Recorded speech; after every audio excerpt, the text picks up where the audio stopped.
नया चैप्टर लेकर आए हैं केमिकल इक्विलिब्रियम।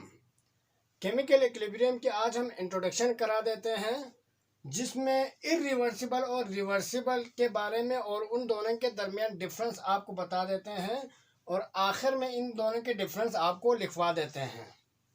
तो इरिवर्सिबल रिएक्शन कहते हैं the reaction which proceed only one direction is called irreversible reaction. एक ही डायरेक्शन में मीन्स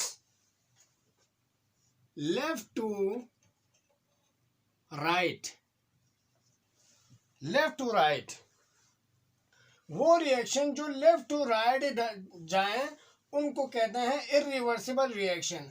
अब यहां पर मैं आपको एक एंडोथर्मिक या एक्सोथर्मिक रिएक्शन या कंबशन रिएक्शन लिख देते हैं। कार्बन और कार्बन ऑक्सीजन के रिएक्शन से कार्बन डाइऑक्साइड बनता है, ये मशहूर रिएक्शन है, और इसके साथ कुछ हीट रिलीज होती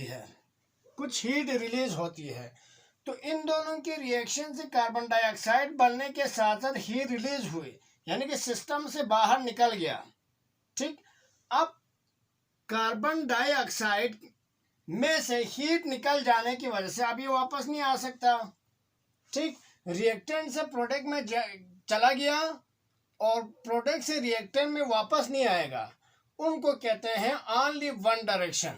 एक ही डायरेक्शन में रिएक्टेंट से प्रोडक्ट में चला जाए, क्योंकि सिस्टम से जो हीट निकल गई अब वो वापस नहीं आ सकता। सिस्टम को वापस दे दें और वो डिकम्पोज होकर कार्बन और ऑक्सीजन दोबारा बन जाए, ऐसा तो नहीं होने वाला। इसलिए इनको कहते हैं irreversible reaction.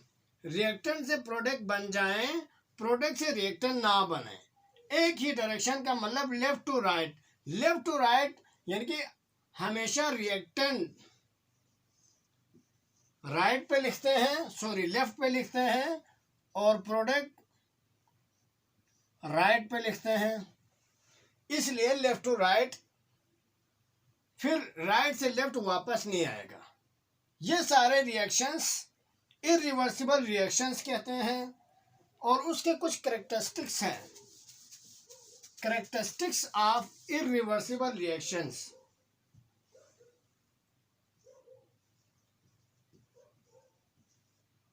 Characteristics,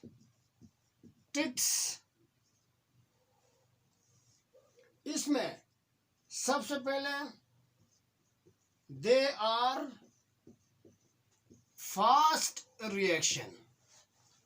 irreversible reaction fast होता है। ठीक, दूसरे नंबर पे they are called uni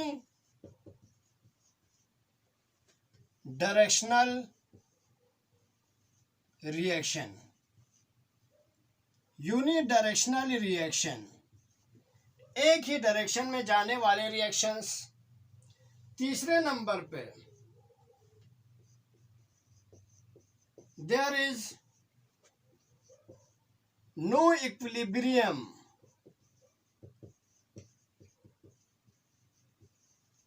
establish, जिसमें कोई इक्विलिब्रियम एस्टैब्लिश नहीं होता। इक्विलिब्रियम का मतलब left to right, right to left, rate of forward reaction और rate of reverse reaction same हो जाएं, उनको कहते हैं केमिकल इक्विलिब्रियम। और इसमें लेफ्ट सिर्फ लेफ्ट टू राइट जाता है, तो इसमें कोई इक्विलिब्रियम एस्टैब्लिश नहीं होता। ठीक, चौथे नंबर पे the reactions are stop, reaction रुक जाता है व्हेन रिएक्टेंट्स या रिएक्टेंट कंज्यूम कंप्लीटली। रिएक्शन रुक जाता है जब सारे का सारा रिएक्टेंट प्रोडक्ट में कन्वर्ट हो जाए, या रिएक्टेंट जितने भी हैं उनमें से एक ही का ख़त्म हो जाए तो रिएक्शन रुक जाता है। एक और characteristics, they are almost go to completion. वो ये रिएक्शंस कंप्लीट हो जाता है, ये रिएक्शंस कंप्लीट हो जाते हैं। तो ये कुछ इरिवर्सिबल रिएक्शंस की कैरेक्टरिस्टिक्स थी। तो कुछ इरिवर्सिबल रिएक्शंस के एग्जांपल्स आपको लिखा देते हैं। बहुत आसान सा चैप्टर है। एग्जांपल्स में Ca+O2 के रिएक्शंस है, CO2 बनता है। और एक कैरेक्टरिस्टिक्स लिखना भूल रहा हूं, वो है डिनोटेड बाय सिंगल एरो। एक ही एरो से डिनोट करता है इरिवर्सिबल रिएक्शन को। सोडियम का रिएक्शन हुआ वाटर से तो NaOH बना और H2 बना। ठीक, ये इरिवर्सिबल रिएक्शन है। रिएक्टेंट कंप्लीट होता है, रिएक्टेंट कंप्लीटली कंज्यूम होता है और प्रोडक्ट वापस रिएक्टेंट में वापस नहीं आता। H2+O2 का रिएक्शन देखें, ये बनता है H2O, 2H2O।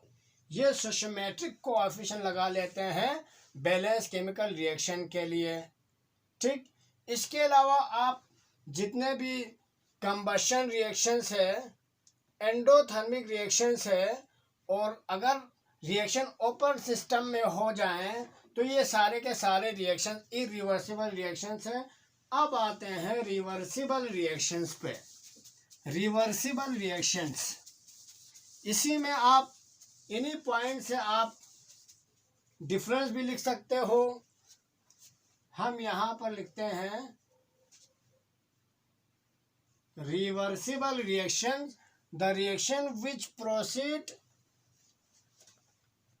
Forward and both forward and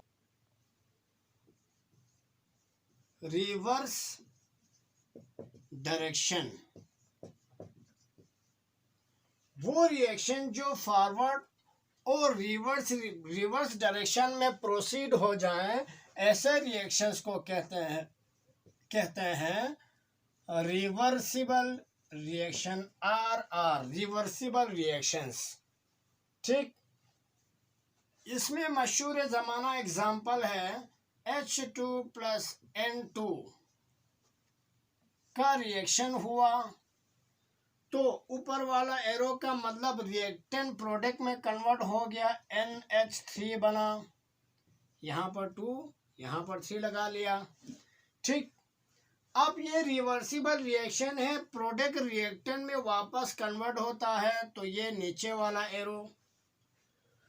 अब यहाँ देखें, रिएक्टेंट से प्रोडक्ट में, प्रोडक्ट से रिएक्टेंट में, फिर से रिएक्टेंट से प्रोडक्ट में, प्रोडक्ट वापस रिएक्टेंट में कन्वर्ट हो गया, तो इसका मतलब बोथ डायरेक्शन, रिएक्टेंट से प्रोडक्ट में कन्वर्ट होना फॉरवर्ड डायरेक्शन, प्रोडक्ट से रिएक्टेंट में कन्वर्ट होना रिवर्स डायरेक्शन। तो दोनों डायरेक्शन में अगर हो जाएं, वो रिएक्शन जो दोनों डायरेक्शन में हो जाएं, उन रिएक्शंस को कहते हैं रिवर्सिबल रिएक्शंस। इसके कुछ कैरेक्टरिस्टिक्स है, वो आपको लिखा देते हैं। कोई आप ये मत समझना कोई भी रिएक्शन है जो रिएक्टेंट से प्रोडक्ट में कन्वर्ट हुआ, प्रोडक्ट से रिएक्टेंट में कन्वर्ट हुआ, तो वो रिवर्सिबल, ऐसा नहीं है। रिएक्टेंट से प्रोडक्ट में और प्रोडक्ट से रिएक्टेंट में कन्वर्ट होने की जो कंडीशंस है वो सेम होनी चाहिए, सेम कंडीशन होनी चाहिए। इसके अलावा और भी बहुत सारे एग्जाम्पल अभी लिखा देते हैं। इससे पहले इसके कैरेक्टरिस्टिक्स पे आ जाए। कैरेक्टरिस्टिक्स, ठीक, सबसे पहले नेवर गो टू कंप्लीशन। ये रिएक्शंस कभी कंप्लीट नहीं होता, क्योंकि आपको पता है जितना रिएक्टेंट से प्रोडक्ट में कन्वर्ट होता है उतना प्रोडक्ट से रिएक्टेंट में कन्वर्ट होता है। अब फॉर एग्जांपल ये रिएक्टेंट है डबल एरो, ये रिवर्सिबल रिएक्शन है, ठीक। ये प्रोडक्ट अब एक केमिकल इक्विलिब्रियम के बारे में आप बाद में बता देते हैं। अभी थोड़ा सा आप आइडिया लीजिए, जब रेट ऑफ फॉरवर्ड रिएक्शन और rate of reverse reaction equal हो जाएं तो उसको कहते हैं chemical equilibrium. Rate of forward reaction का मतलब फॉर एग्जांपल ये 50% है, ये 50%, ये 50%। फॉर एग्जांपल इसमें से रिएक्टेंट में से 10% अगर प्रोडक्ट में कन्वर्ट होता है तो प्रोडक्ट से 10% रिएक्टेंट में कन्वर्ट होगा। तो जितना रिएक्टेंट से प्रोडक्ट बन रहा है उतना प्रोडक्ट से रिएक्टेंट बन रहा है, तो ये रिएक्शन कंप्लीट ही नहीं होगा। Never go to completion, complete ही नहीं होगा। दूसरे नंबर पे must have same condition.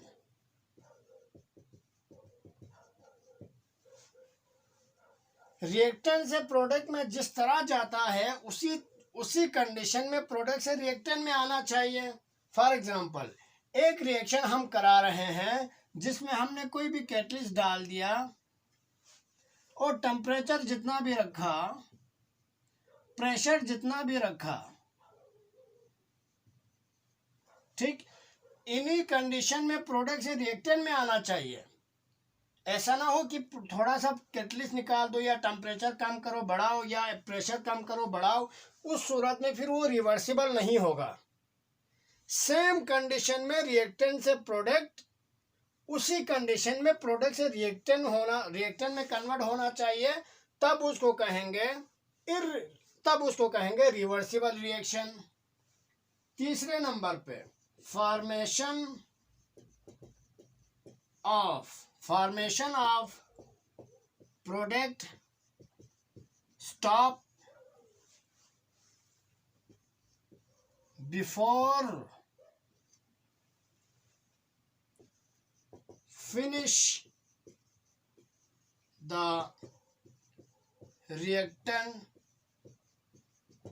Reactant सारे का सारा खत्म होने से पहले प्रोडक्ट बनना रुक जाता है, क्योंकि जितना प्रोडक्ट बन रहा है उतना रिएक्टेंट बन रहा है, तो कंसंट्रेशन बराबर रहेगी। रिएक्शन चल रहा है लेकिन कंसंट्रेशन ऑफ प्रोडक्ट और रिएक्टेंट बराबर होगी।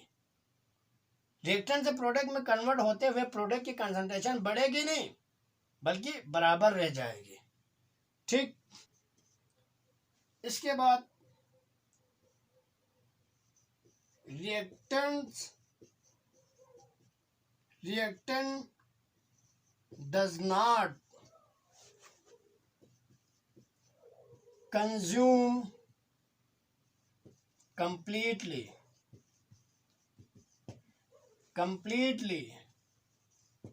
रिएक्टेंट पूरे का पूरा खत्म नहीं होता। इस रिवर्सिबल रिएक्शन में रिएक्टेंट पूरे का पूरा खत्म नहीं होता, क्योंकि जितना रिएक्टेंट से प्रोडक्ट बनता है उतना प्रोडक्ट से रिएक्टेंट बनता है। नेक्स्ट,